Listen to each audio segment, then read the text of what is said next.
Assalamu alaikum everyone. This is Group 9 and today we'll be talking about the formation of Malaysia. Firstly, about the introduction. In 1961, Tunku Malay's first chief minister proposed the formation of Malaysia that includes the territory of Malaya, Singapore, British North Borneo, which is currently known as Sabah, then Sarawak and Brunei. Malaysia's then Prime Minister Tunku Abdul Rahman was initially opposed to the idea that Malaysia is entering to Singapore. Then there was also a possibility that communist subversion and radical left-wing movements that triggered political unrest in Singapore and Borneo territories would similarly engulf Malaya. Therefore, it was decided by Malaysian government and the British that 31st August of 1963 will be the foundation day of Malaysia. After merging with Singapore, nearly 700,000 Borneo natives were finally brought into the federation to avoid a Chinese majority. Opinion was deeply divided in Singapore over the merits of the plan. Brunei eventually agreed to stay away. The history of Malaysia before its establishment can be divided into four stages. The first stage is the domination of the Indian civilization. The early history of Malaysia was significantly influenced by the Hindu and the Buddhist cultures present in the region brought from India. The earliest presence of the Indian civilization can be found as early as the 3rd century. The second stage is the prosperity of the Islamic civilization. Islam was brought to the region by Arabic and Indian traders. The Islamic culture has had a deep influence on the Malay and the Malay culture. The third stage was the conquest of the imperial powers of Europe.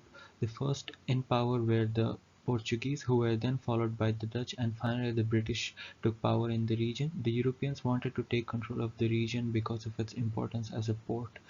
And the final stage was the arrival of the new immigrants. In order to meet the economic and the labor needs of the colonists introduced many Chinese and Indian workers. The dynamic between the immigrants and the local Malays might have been one of the reasons for the formation of Malaysia. That's all from me. Thank you. Malaysia's colonial period can divide in three parts. First, at 1511, Malacca was conquered by Portuguese, but after 130 years later, Malacca was taken by Dutch in 1641. In third period, when time comes 1824, Anglo-Dutch treaty was signed by British and Netherlands. Hence, Netherlands was withdrawn from Malacca and gave up all its interest in Malaya. Anglo-Dutch treaty decide the embryonic shape of contemporary Malaysia. Japanese occupation began after the Pacific War started in December 1941. After the 2 months of Pacific War, Japan invaded Malaya. Later, Singapore surrendered in 1942, keeping the view of the situation of the war. Japan also occupied British North Borneo, Sarawak, and Brunei. Japan continued their ruling in Malay territory, but after the war in order, they decided to let Malaya be independent, keeping the view of the strategy of the Greater East Asian co-prosperity. That's all. Thank you so much. In 1955 and 1956, this institution acknowledged that all ethnic groups enjoy equal rights of citizenship. Indeed, this agreement implies that Malaysia will be governed by the Malays.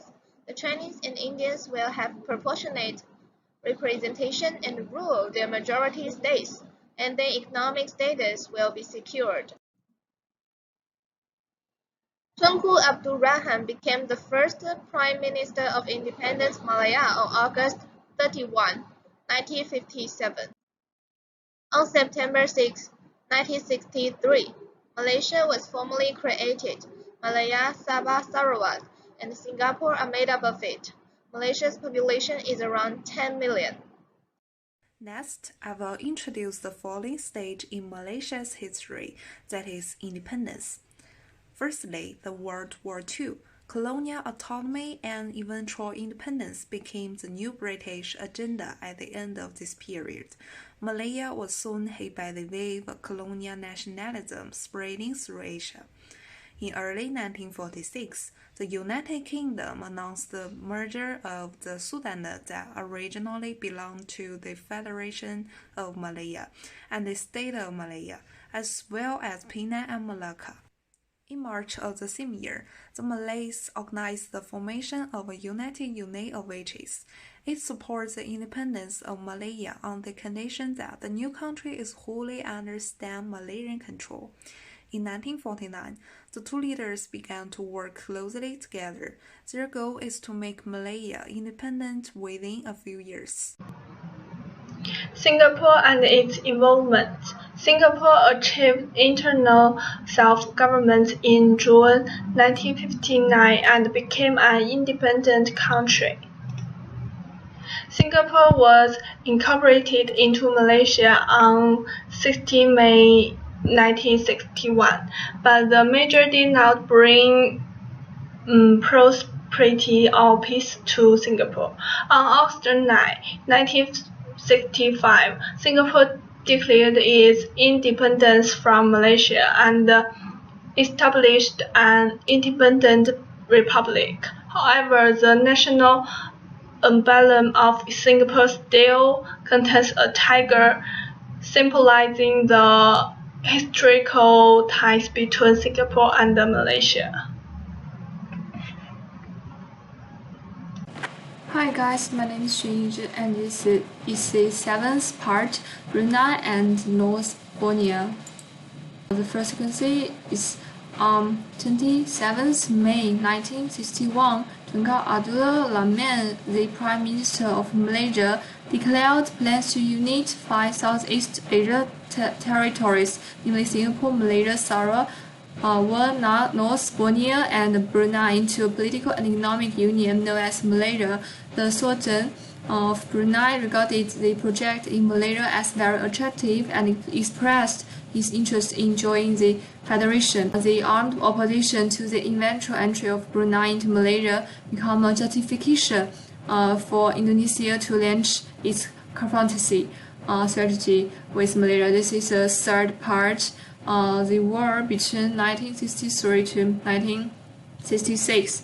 The outbreak of the revolt suggests that there was widespread opposition within Brunei to the Malaysian initiative, and this may have led to the decision of the Sultan of Brunei not to join Malaysia in July 1963. This is the second sequences. That's all. Thank you very much. After the independence of Malaysia, it had very good economic advantage. It's one of the most important producers of three important commodities in the world as well as an important product of everyone. This export industry provides the Malaysia government with a stable and reliable surplus and can be used to invest in industry development and infrastructure projects.